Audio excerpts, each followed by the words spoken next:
refugiados, que tentam chegar à Europa por todos os meios, de barco, a pé, de comboio. E também são alvo de salteadores. São alvo de pessoas sem escrúpulos. São alvo de pessoas que os transportam a troco de grandes quantias de dinheiro e depois os abandonam em qualquer ponto. Até os podem abandonar dentro de um caminhão fechado.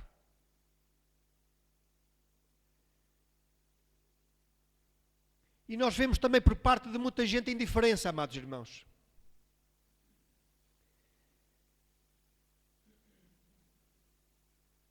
Então, aqui nesta palavra, amados irmãos, diz que ocasionalmente descia pelo mesmo caminho um certo sacerdote, uma autoridade eclesiástica. O sacerdote era aquele que entrava no lugar santo do tabernáculo.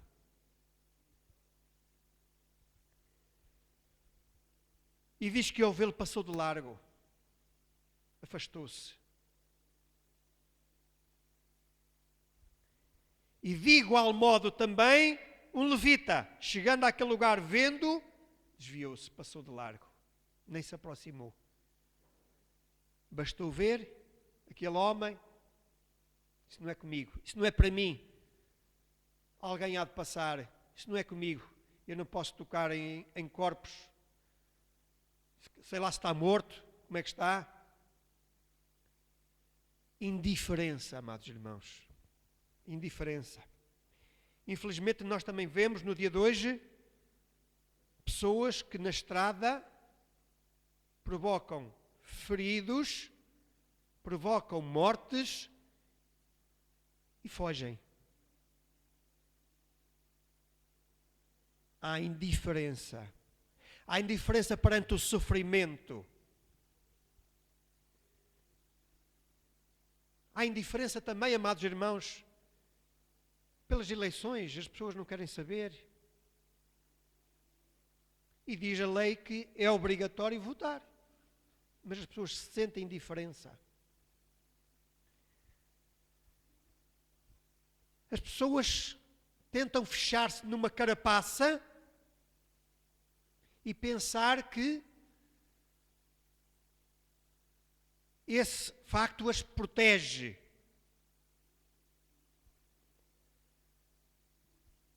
Há até um ditado que diz enterrar a cabeça na areia como a avestruz.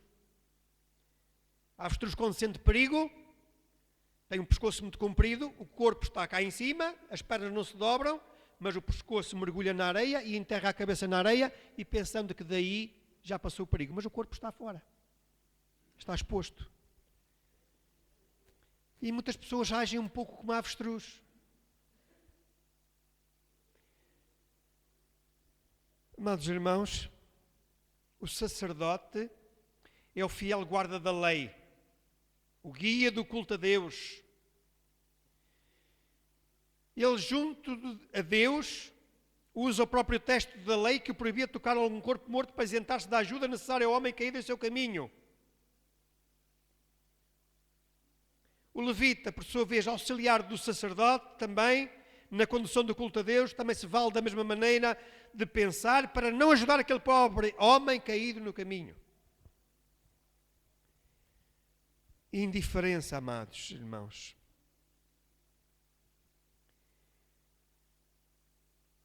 Mas diz que um samaritano que ia de viagem naquela estrada chegou ao pé dele e vendo, moveu-se de íntima compaixão.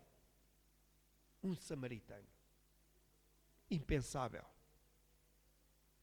Amados irmãos, samaritanos não falavam com judeus e judeus não falavam com samaritanos. E bebiam no mesmo lugar. Quem eram os samaritanos? Foi um grupo de pessoas que resultou da miscigenação, ou seja, da mistura de israelitas, de judeus, com outros povos que vieram da Assíria. E isto aconteceu quando o povo de Israel foi levado cativo para a Assíria. E então, os assírios colocaram lá pessoas do seu país, em Israel, e depois houve ali uma mistura. casaram-se entre eles e daí resultaram os samaritanos. E os judeus, no seu conceito de pureza, consideraram que os samaritanos não podiam ser considerados judeus, eram considerados como gentios. Portanto, eram um grupo social à parte e não falavam com eles mesmo. Mas diz que este samaritano ia de viagem, chegou ao pé dele, vendo, moveu-se de íntima compaixão. O samaritano. E nós vemos também hoje, amados irmãos, perante determinadas situações em que podíamos e devíamos também ser nós a atuar, nós cristãos, vemos que há outras entidades que tomam essa tarefa a cargo. E que se calhar até nem deveriam ser eles. E nós nos admiramos, olha, aquele grupo, aquela sociedade, aquela associação está a fazer este trabalho, então não podíamos ser nós a fazer?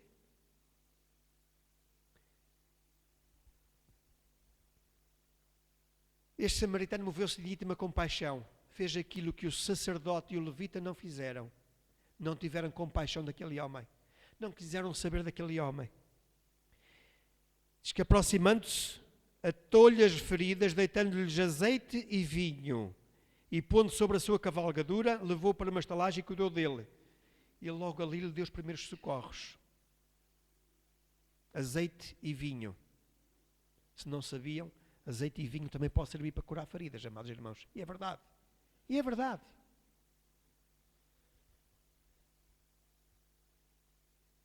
Levou sobre a sua cavalgadura e levou para uma estalagem e cuidou dele. Interessou-se por ele. Amados irmãos, nós temos que nos interessar pelo nosso próximo. Temos que amar o nosso próximo. Este doutor da lei perguntou a Jesus, quem é o meu próximo? E Jesus, nesta parábola, explicou-lhe quem era o seu próximo. O nosso próximo pode muito bem ser o nosso inimigo, e é o nosso inimigo também. É aquele que não quer saber de nós. Aliás, por falar em não querer saber de nós, sabem o que é o contrário de amor? Nós somos tentados a pensar o contrário do amor é o ódio. Pode até ser.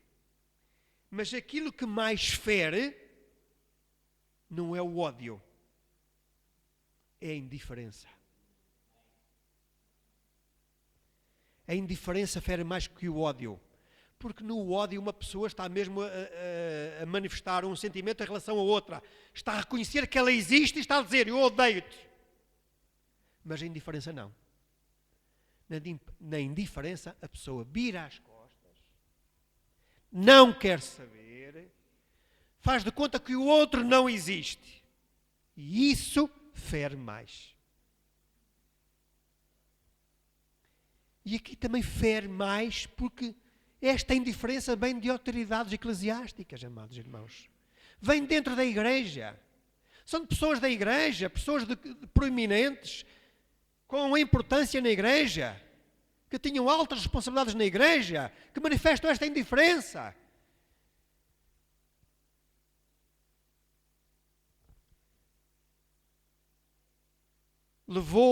Este samaritano levou este homem para a estalagem. Este samaritano não lhe foi perguntar se ele era judeu, se era gentio, se era samaritano como ele, qual era a sua filiação partidária ou ideológica, ou religiosa, ou outra filiação. Não foi perguntar, não foi ver se era preto, se era branco. Simplesmente moveu-se de íntima compaixão. E partindo ao outro dia, tirou 2 dinheiros. Ele partiu da estalagem, ele levou para a estalagem, mas depois no outro dia teve que partir, teve que continuar a viagem. Partindo ao outro dia, tirou 2 dinheiros e deu-os ao hospedeiro da estalagem e disse-lhe, cuida dele, e tudo o que demais gastares eu te pagarei quando voltar. Com toda a certeza o dono da estalagem deve ter ficado assim um bocado admirado. Primeiro admirado do cuidado, do zelo que este samaritano manifestou por aquele homem.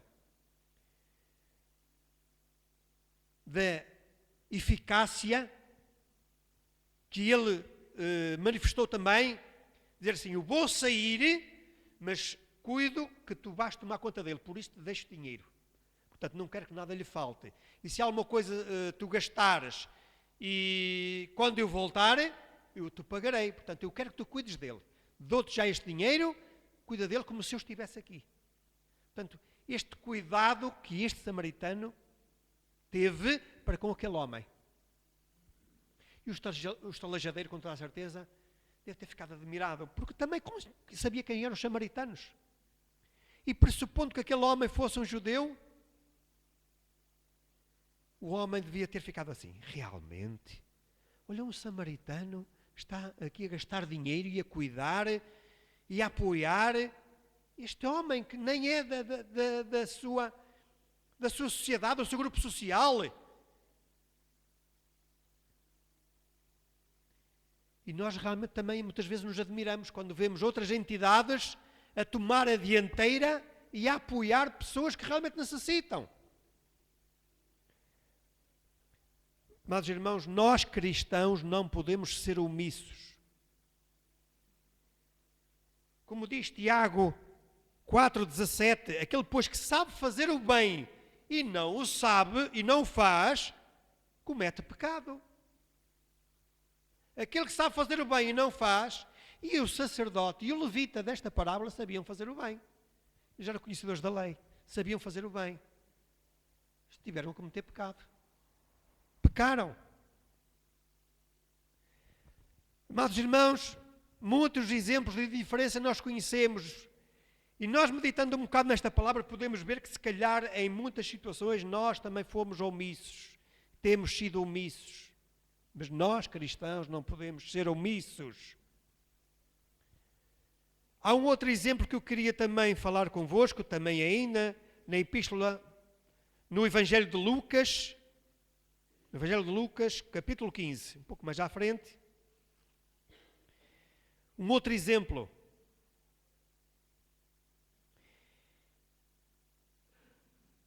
A parábola do filho pródigo. Jesus sempre falou por parábolas para que aqueles que estavam diante dele melhor entendessem aquilo que ele queria dizer. Portanto, era como dar um sentido figurado. Dava um exemplo prático. Então, Lucas capítulo 15, a partir do versículo 25, diz assim: E o seu filho mais velho estava no campo.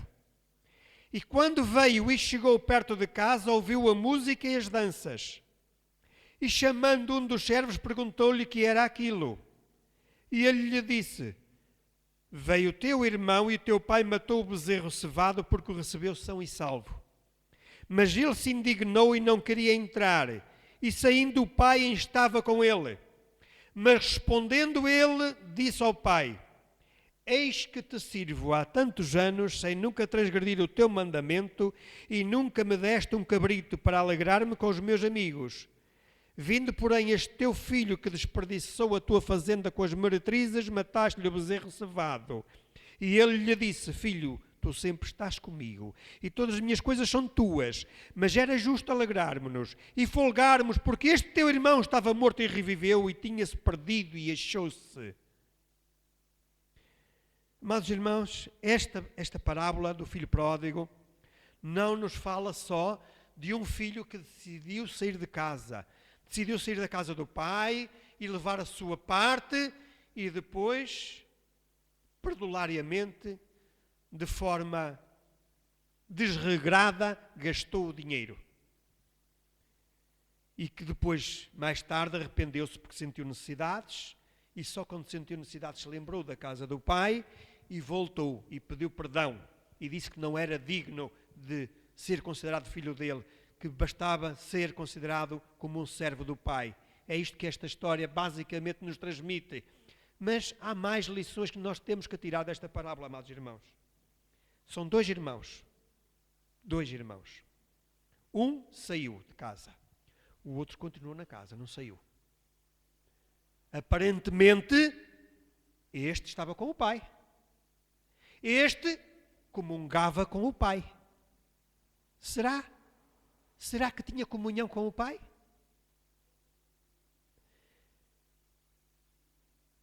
No início desta parábola, só fala que houve um diálogo entre o filho que decidiu sair e o pai. Este irmão que manteve-se na casa do pai não manifestou a sua opinião, pelo menos ela não é retratada aqui, não é mencionada. Mas depreendemos também que possa ter havido alguma indiferença. Quer sair, vai.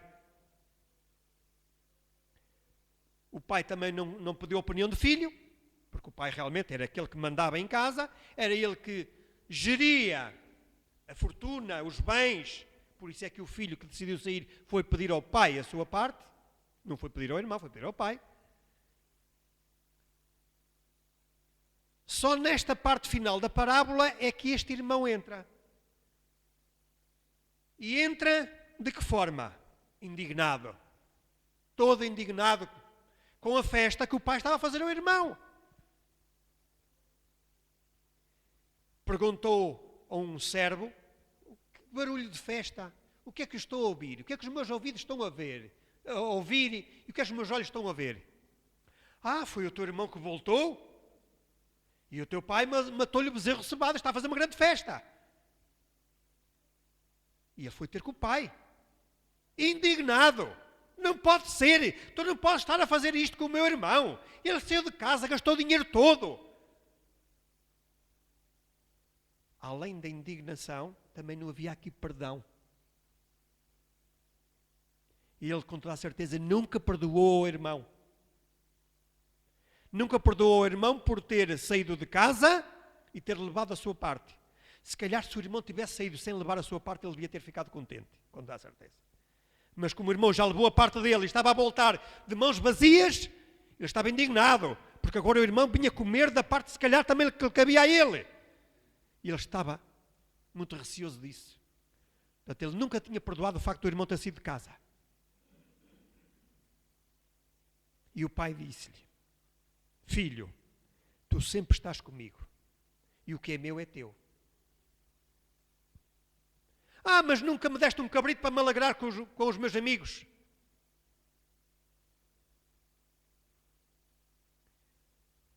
E será que ele pediu o cabrito? E será que ele foi ter com o pai e disse assim: pai, eu hoje quero fazer uma festa com os meus amigos, quero alegrar-me com os meus amigos? Ele estava na casa do pai, mas não tinha comunhão com o pai, não tinha intimidade com o pai. Amados, trazendo este exemplo para a vida atual, será que nós estamos na casa do pai e nós dizemos na rua: sou filho de Deus, sou filho de Deus? Será que nós temos assim tanta intimidade com o pai? Será que nós usamos as coisas do pai? Será que nós pedimos as coisas ao pai? Pai, eu quero um cabrito hoje para me alegrar com os meus amigos. Pai, eu quero isto, eu preciso disto. Pai, eu preciso de ti, eu preciso que me ajudes. Pai, eu preciso de ti, eu quero estar contigo, eu quero ter intimidade contigo. Será que temos esta intimidade com o pai? E será que perdoamos o nosso irmão, apesar do erro dele ter sido da igreja? Será que lhe perdoamos quando ele volta?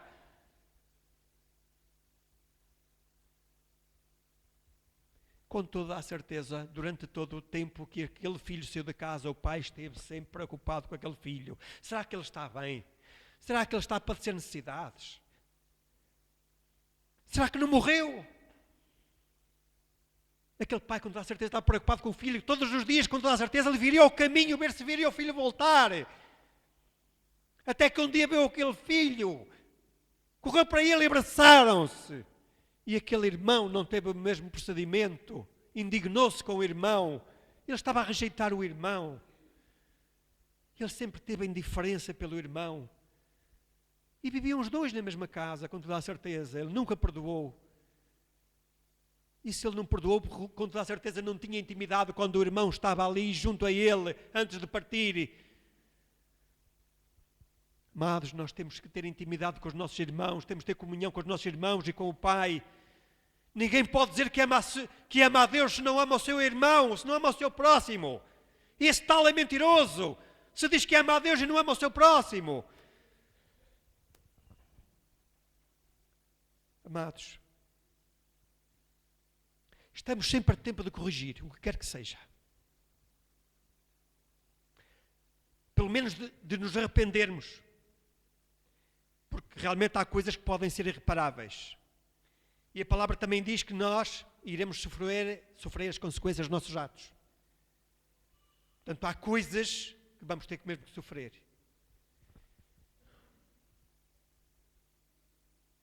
Mas não importa o que tu fizeste. Não importa o que tu foste. O Senhor também diz que não tem em conta o tempo da nossa ignorância. Mas agora que tu estás na casa do Pai, que tu conheces aquilo que o Pai quer de ti, que és conhecedor da palavra, então já não tens desculpa. Mas sempre que errares, arrepende-te. Perdoa. Não faças como este filho que se indignou. Perdoa. Tem intimidade, tem comunhão com o teu irmão.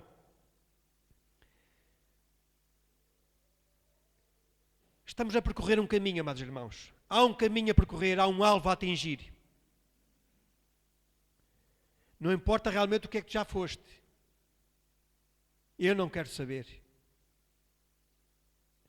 Jesus diz que esqueceu-se dos pecados que cometeste, perdoou-te, limpou-te com o seu sangue.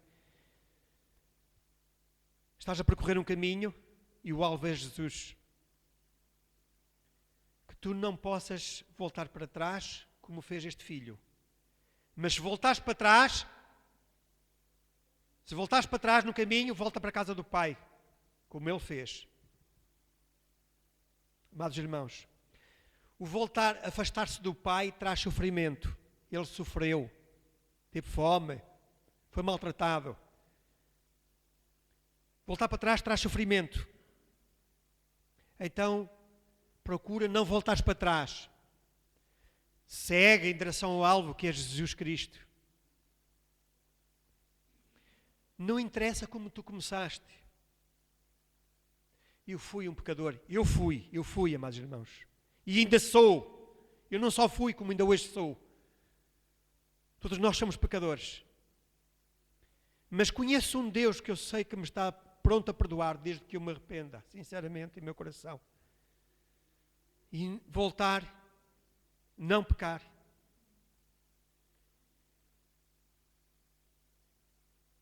Porque interessa realmente, o que interessa é como tu acabas. Será que nós vamos acabar salvos? Nós também temos um exemplo em Lucas de 2 salteadores que foram crucificados juntamente com Jesus. E esse exemplo nós devemos olhar para ele com muita atenção. Porque desses 2, há um comportamento diferente a cada um deles. Um todo indignado por estar ali pregado na cruz. Nem sequer se tinha arrependido dos seus pecados. E blasfemava contra Jesus pedindo: se tu és quem dizes ser, sai daí e tira-nos a nós daqui também. O que ele queria era sair daquela cruz, queria salvar a sua pele. Não meditava sequer nos pecados que tinha cometido. Não se tinha arrependido. Ele nem tinha noção de que tinha pecado, com toda a certeza. Ou se tinha noção, persistia no seu erro. O outro não. E é para o exemplo do outro que temos que atentar. O outro disse: cala-te. Tu nem estando nessa situação, vês que estamos aqui com todo o mérito, porque nós fizemos mal. Mas esse, Jesus, que aí está pregado, esse não fez mal nenhum. Ele reconheceu que era pecador. Estava ali com toda a razão, porque tinha roubado, tinha assaltado, se calhar tinha matado. Jesus, ele reconheceu que não tinha feito pecado algum. Aquele homem reconheceu quem era Jesus. E Jesus respondeu ao apelo dele: hoje mesmo estarás comigo no paraíso. Não interessa como começaste, interessa como vais acabar. Lembra-te que se voltares para trás vais ter sofrimento. Quem volta para trás vai ter sofrimento. Aqui também vais ter dias infelizes, vais sim senhor, mas estás com o Pai. E é com o Pai que tu deves querer estar.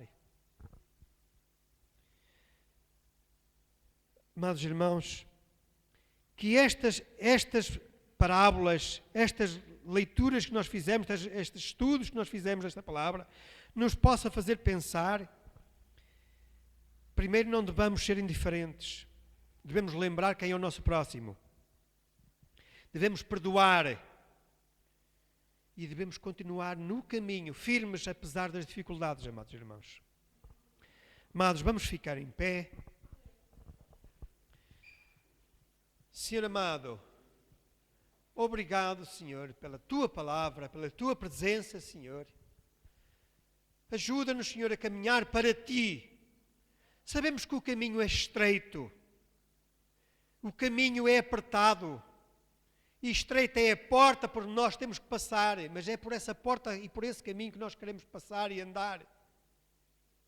Podemos ser assaltados, despojados como este homem que nós vimos aqui, mas Tu sempre estás conosco, Senhor amado, todos os dias na nossa vida, Senhor. Ajuda-nos na nossa caminhada, Senhor amado. Dá-nos um dia abençoado na Tua presença, Senhor. Abençoa também a próxima reunião, Senhor. Sê conosco, Senhor.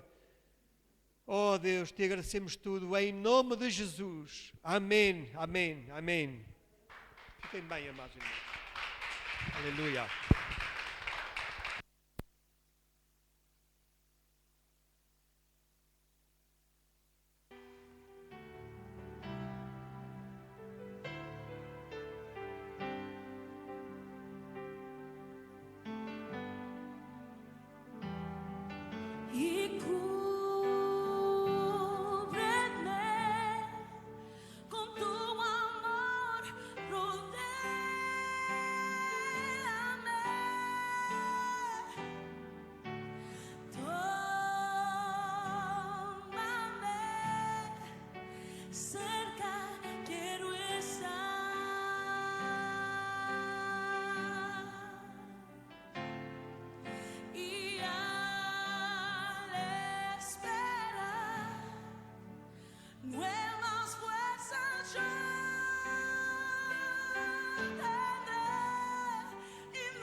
Cantar esto conmigo, dile. Vengo a ti, Señor, cámbiame, renuévame, por la gracia que encontré en ti.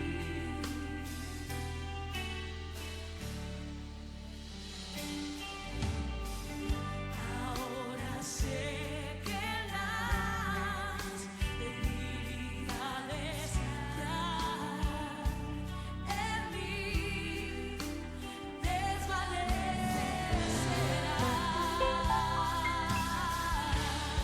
por el poder de tu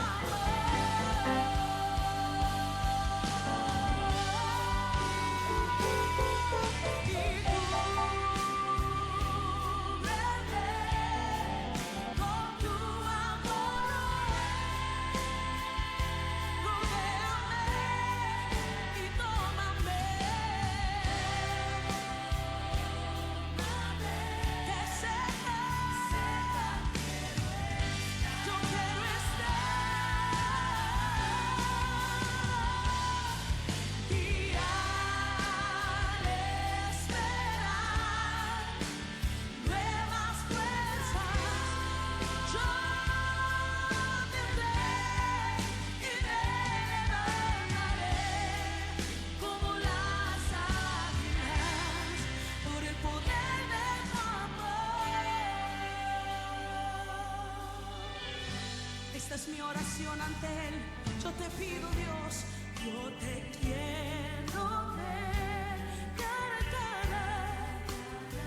Oh, Señor, y conocer así más de ti en mí.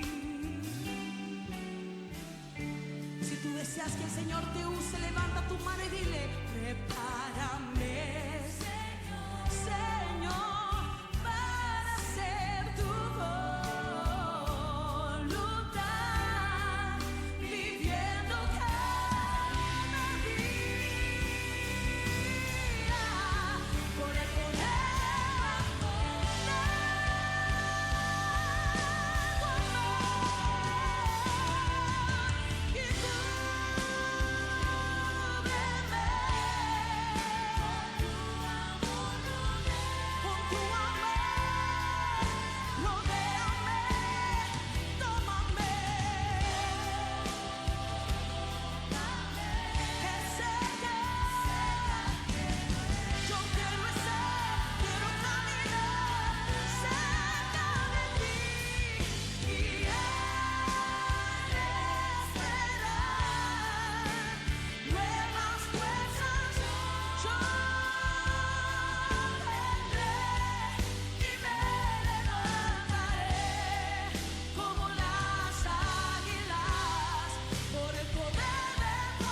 poder.